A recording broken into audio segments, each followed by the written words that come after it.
우리 예배에 하나님께서 여러분의 영혼에 예수 그리스도의 십자가의 사랑의 충만함을 허락하시기를 주의 이름으로 축원드립니다. 아멘.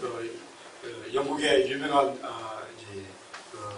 문필가, 문학가 셰익스피어가 런던의 어떤 음식점에 들어갔습니다. 셰익스피어가 워낙 유명한 사람이고 아주 존경받는 사람이었기 때문에 이 셰익스피어가 들어오자 대부분의 사람들이 다 기립해서 인사를 합니다. 오셨냐고 다 존경하는 사람들이기 때문에.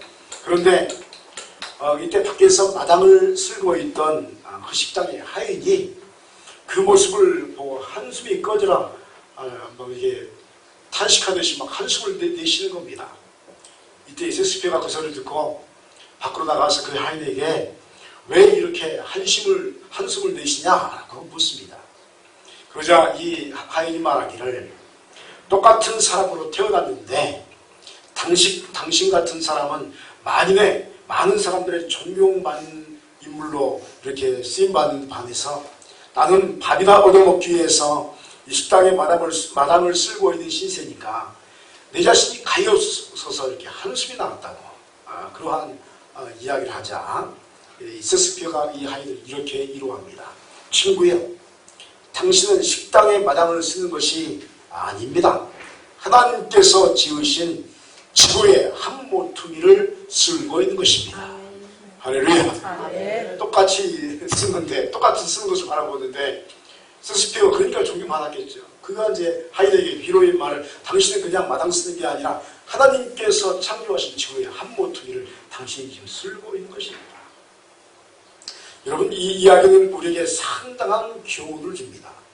똑같은 일을 하더라도 사람의 생각에 따라서 그 사람의 행하는 일의 가치는 달라지기 때문입니다. 똑같이 교회에 나와서 예배드리면서 신세 한탄의 예배를 드리기보다는 오늘도 하나님의 고귀하신 사랑의 역사에 참여하는 영광스러운 하나님 나라의 시민권자로서 또 하나님의 자녀로서 지금 이곳에서 내가 예배드린다 라는 마음가짐으로 예배드리면 이 예배 시간이 영광이 가득한 예배 시간이 될 줄 믿습니다.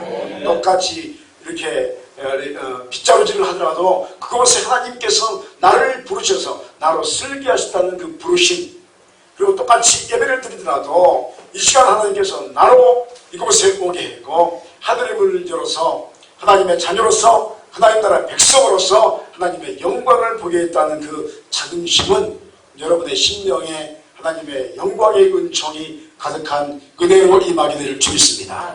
오늘 말씀은 이 디베랴 바닷가에 고기를 잡으러 난 고기 잡으러 가노라. 지난 우리 예배 시간에 살폈던 베드로가 나는 내 옛날 직업으로 돌아가겠다 했을 때에 그곳에 있던 제자들이 베드로를 따르기 시작합니다. 그리고 밤새도록 한 마리도 고기를 잡지를 못합니다.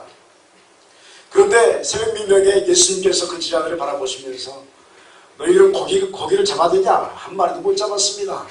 그러자 주님께서 그물을 배 오른편에 내리라 라고 명령하시자 그 명령에 순종하고 그물을 내렸더니 몇 마리가 잡혔죠? 153마리가 잡힌 줄 믿습니다. 그것도 큰 물고기, 작은 물고기가 아닙니다. 여러분 요즘에 이렇게 가끔 TV 보면 낚시하시는 분들이 이렇게 보면 이 고기가요 작은 것은 작은데 큰 것은요 사람 키만한 게 있어요. 아무튼 뭐 얼마나 큰지 모르겠는데 153마리가 잡혀있는데 그물을 들어 올릴 수 없을 정도로 어마어마한 그런 양의 그 물고기가 잡히게 됩니다. 그래서 예수님께서 계신 해변으로 제자들이 이제 올라갔고 베드로도 이제 음식을 예수님과 함께 먹으면서 예수님께서 오늘 이제 본문의 말씀 베드로를 향해서 이야기하는 내용으로 이제 내용이 기록되어 있습니다. 예수님께서 조한 먹으신 후에 베드로에게 묻습니다. 요한의 아들 시몬아, 내가 이 사람들보다 나를 더 사랑하느냐? 그러자 베드로가 곧바로 주님 그러하니라 라고 대답합니다. 그러자 예수님께서 또다시 이제 그 대답에 내 어린 양을 먹이라 말씀하시고 또 두 번째 물으시기를 요한의 아들 시몬아, 내가 나를 사랑하느냐? 라고 물으시자 주님 그러하이다. 내가 주님을 사랑하는 줄 주님께서 아시나이다 라고 대답합니다. 이에 내 양을 치라 라고 명령하십니다. 그런데 여기서 멈췄으면 좋겠는데 예수님께서 세 번째 똑같은 질문을 물으시기를 요한의 아들 시몬아 내가 나를 사랑하느냐 라고 묻자 이때 베드로가 근심이 되었습니다. 왜 그렇죠? 이 베드로가요 마음에 걸리는 게 있는 거예요. 그러자 베드로가 근심하면서 주님 모든 것을 아시오매 내가 주님을 사랑하는 줄을 주님께서 아시나이다 라고 대답했고 예수님께서 마지막으로 내 양을 먹이라 라고 명령하셨습니다. 그리고 베드로의 사명을 감당하는 앞으로의 인생에 대해서 말씀해 주시기를 내가 젊어서는 스스로 띠뛰고 원하는 곳으로 다녔거니와 늙어서는 내 팔을 벌리리니 남이 내게 띠뛰고 원하지 아니하는 곳으로 데려가리라 라고 말씀하셨습니다. 이 말씀대로 후에 베드로는 정말로 자신이 원하지 않는 곳으로 끌려가는 이제 인도함 받으면서 나중에 어떻게 순교하나요? 십자가에 거꾸로 매달려 순교합니다. 내가 어떻게 주님과 똑같은 자세로 순교할 수 있는 십자가에 못 박히시게 나를 거꾸로 매달아라. 전설에 이렇게 나와 있습니다. 기독교서는 그것을 우리에게 증언합니다. 베드로에게 주님께서 그 말씀을 하신 뒤에 나를 따르라 라고 말씀하셨습니다. 이에 베드로가 예수님을 따라오는 제자를 한 사람 보았습니다. 그는 예수님의 품에서 예수님의 사랑을 독차지했던 막내 사도 요한이었습니다. 사도 요한은 막내였습니다. 어린아이이기 때문에 예수님이 그렇게 사랑을 많이 주셨습니다. 이에 베드로가 주님 이 사람은 어떻게 되겠사옵나이까? 라고 묻자 예수님께서 내가 올 때까지 그를 머물게 하고자 할지라도 내게 무슨 상관이냐? 너는 나를 따르라 라고 또 말씀합니다. 오늘 이 같은 예수님의 다시 부으셔서 사명을 허락하신 베드로의 사건을 통해서 예수님을 더 사랑하기 위해서 이 제자가 갖춰야 할 것이 무엇인지 새롭게 발견하는 은혜가 있게 됩니다. 이것을 살피면 다음과 같습니다. 예수님은 제자로 부름을 받은 우리에게 이 사람들보다 더 사랑하느냐라고 물으십니다. 이것은 베드로에게 물으셨던 첫 번째 질문입니다. 15절에 보니까 그들이 저밥 먹은 후에 예수께서 시몬 베드로에게 이르시되 요한의 아들 시몬아 내가 이 사람들보다 나를 더 사랑하느냐 하시니 이르되 주님 그러하리이다. 내가 주님을 사랑하는 줄 주님께서 아시나이다. 이르시되 내 양을 먹이라 하시고 오라고 말씀에 기록되어 있습니다. 예수님은 베드로에게 세 번이나 사랑을 확인하셨습니다. 여러분 주님을 사랑하시길 축원드립니다. 아멘. 여러분 주님을 사랑하십니까? 아멘. 한 번만 물으면 괜찮은데 똑같은 자리에서 똑같은 사람을 향하여서 당신이 나를 사랑하십니까? 세 번 물어보세요. 한 번 물을 때는 사랑합니다. 두 번 물으면 이 사람이 왜 그러지? 마음속에 이게 오는 거예요. 사랑합니다. 세 번 물으면 갑자기 근심이 되겠죠. 어떤 사람이든 간에 갑자기 고심하게 돼요. 이 사람이 왜 세 번이나 묻지? 그런데 예수님께서 베드로를 향하여서 세 번 묻습니다. 첫 번째 물음, 두 번째 물음 지나면서 베드로의 마음속에 근심하면서 하나의 예전에 이약전에 했던 자신의 잘못이 생각납니다. 너는 예수의 도랑 아니냐? 아니다. 난 저 사람 모른다. 세 번 부인했습니다. 저주하면서 부인했습니다. 나는 도무지 저 사람을 알지 못하더라. 예수님께서 베드로의 아픈 부분을 콕콕 집어넣는 것 같습니다. 베드로의 마음속에 왜 그걸 자꾸 생각나게 하시는가? 내가 주님을 사랑합니다. 너 나 부인했지 않니? 그래도 사랑하느냐?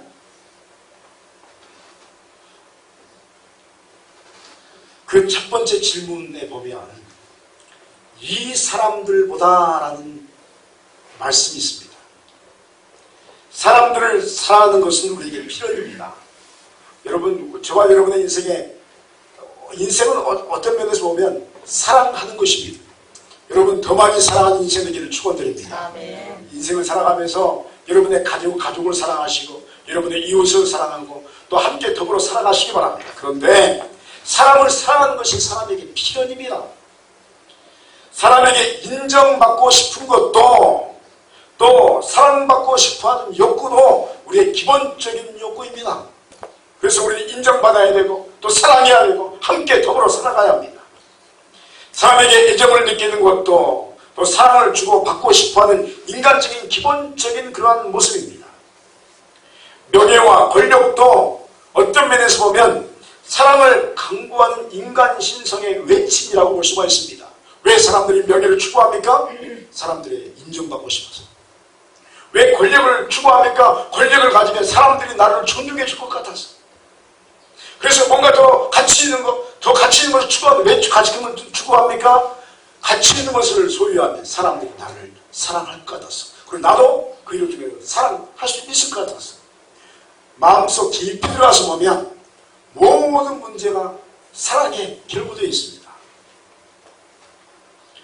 외로움은 사람들 사이에서 사랑받는 자가 되고 싶어하는 인간의 당연한 모습입니다. 사랑을 받지 못한다고 느끼면 외로움을 느낍니다. 홀로 있다고 느낍니다. 그래서 사랑을 갈구하고 더 사랑을 받고 싶어하고 다른 사람과 함께하고 싶어하는 것입니다. 그런데 예수님께서 베드로에게 이 같은 부분에 대해서 강력하게 물으시는 것입니다. 인정받고 싶고 또 애정을 느끼고 싶고 명예와 권세를 통해서 그리고 부를 통해서 외롭지 않고 싶어하는 그 마음보다 주님을 더 사랑하느냐? 여러분 그 마음보다 주님을 더 사랑하시길 소원합니다.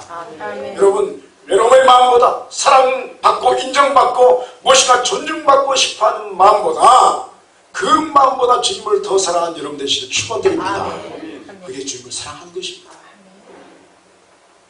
그러면 주님께서 우리에게 충분하고 풍성한 하나님의 사랑의 능력을 저와 여러분의 영혼에 허락하실 줄 믿습니다. 아멘. 이러한 능력을 확인받은 영혼에게는 도리어 세상 속에서 허락된 하나님께 속한 어린 양들이 그 영혼에 그제서야 맡겨지기 시작합니다. 제자는 양을 먹이고 치고 먹이는 자입니다. 더랍니다. 제자는 양을 먹이고 양을 치고 양을 먹이는 자입니다. 여러분에게 맡겨주신 영혼에게 양을 먹이고 치고 먹이는 은혜가 있기를 소원합니다. 아멘. 여러분 제자는 세상 그 어떤 존재보다 더 주님을 사랑하기에 세상의 그 어떤 영혼을 주님께서 양으로 맡기셔도 사랑하는 사명을 충분하게 감당할 수가 있는 것입니다. 나를 사랑하는 자는 이 사람들을 사랑하는 자입니다. 이 사람들을 더 사랑하는 자는 곧 나만을 사랑하는 자입니다. 이 사람은 어떤 사람도 품을 수 없고 또 사랑할 수 없고 자비와 긍휼을 베풀 수가 없는 것입니다. 하나님보다 나를 더 사랑하면 다른 영혼을 품을 수가 없습니다.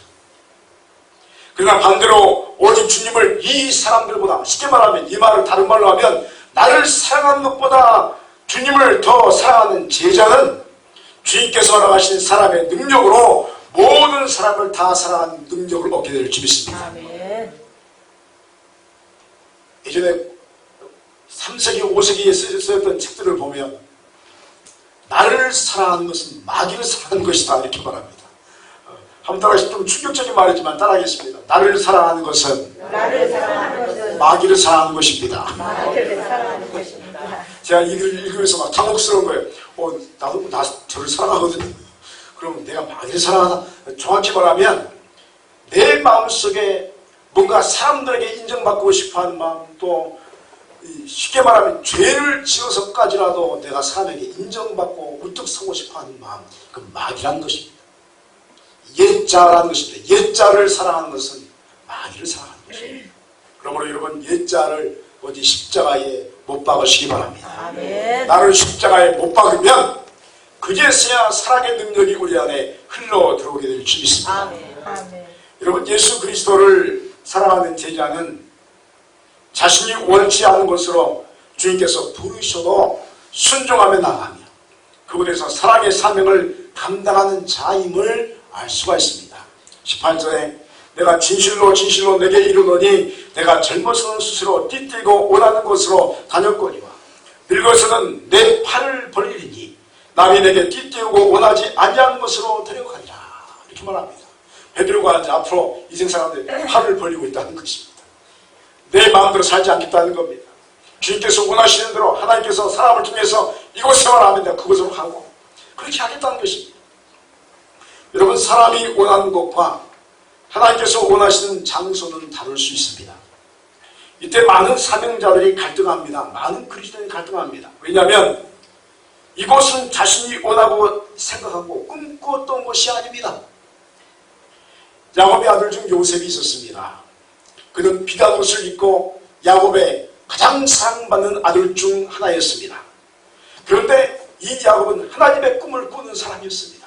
꿈만 꾸면 하나님의 계시가 꿈을 통해서 임했습니다.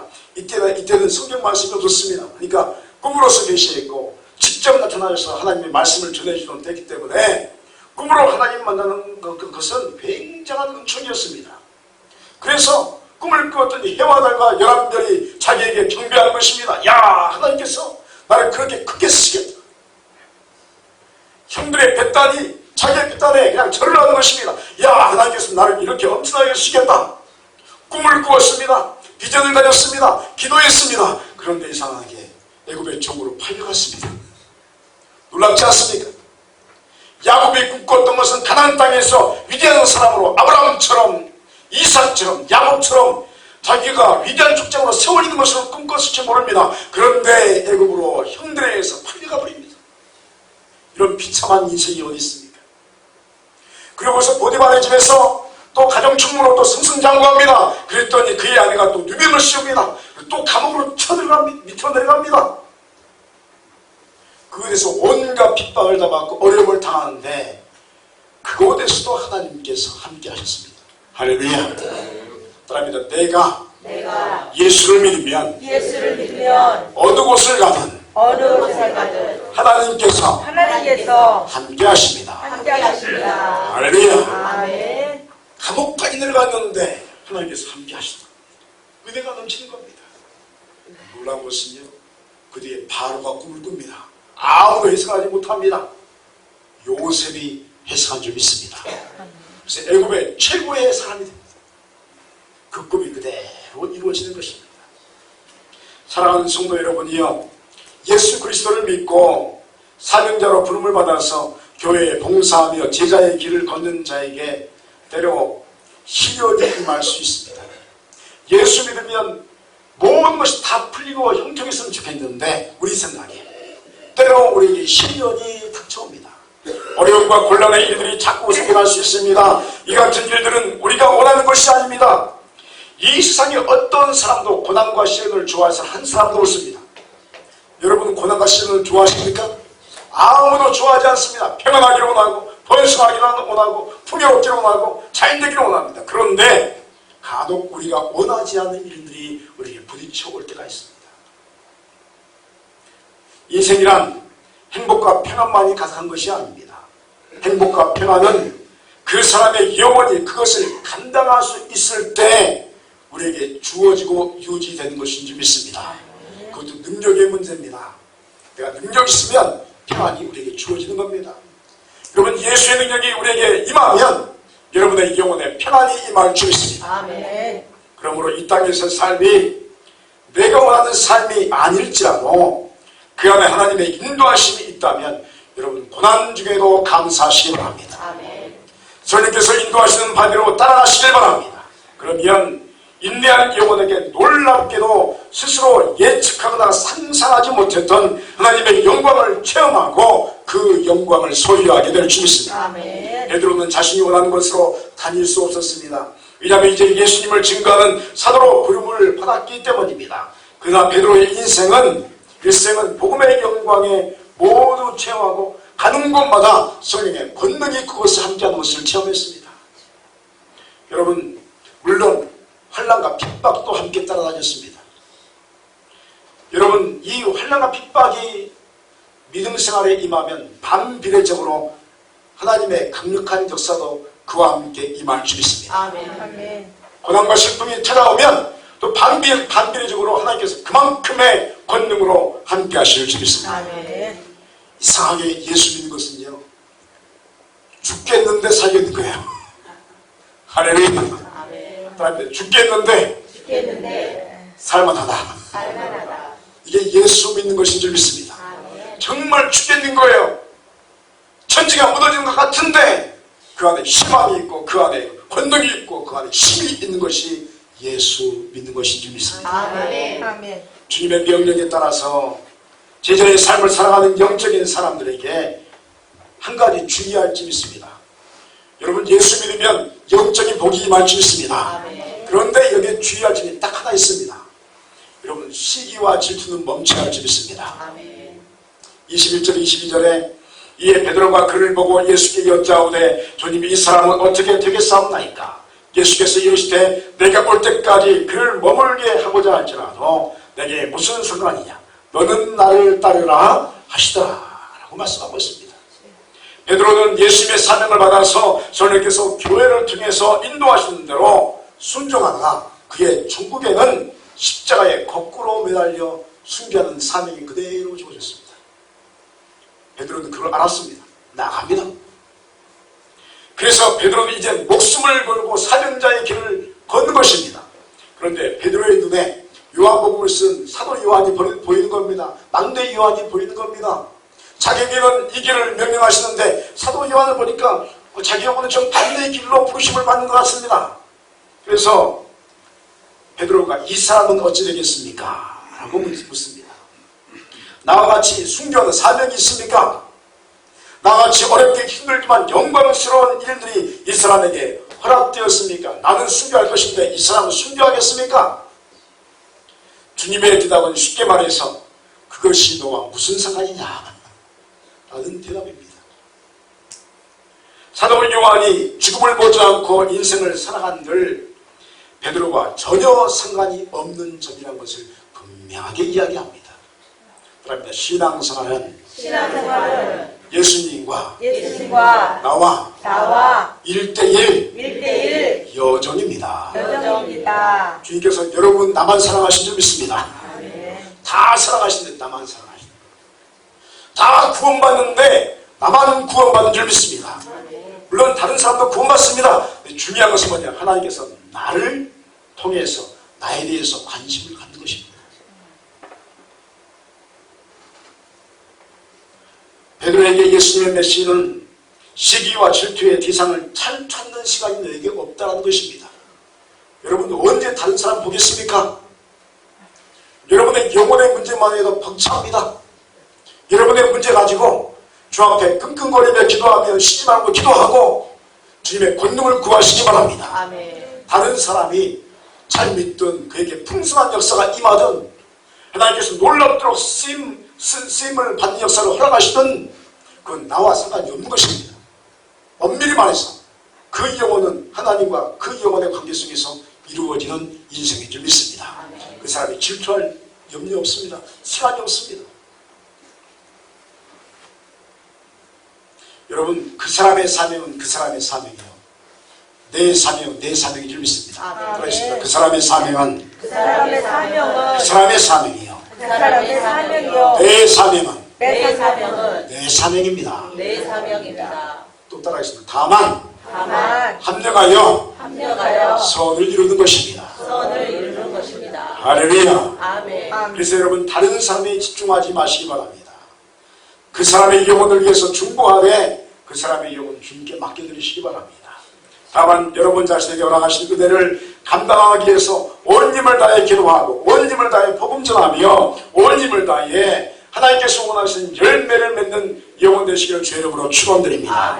사명자의 길은 하나님을 사랑하고 더 사랑함으로 자신에게 맡겨주신 사랑의 사명을 감당하는 것에 있는 것입니다. 이 사랑은 영적 전쟁이라고 표현될 수 있습니다. 이 사랑의 전쟁에서 승리하는 여러분 되시기를 주의 이름으로 축원드립니다. 기도하시겠습니다.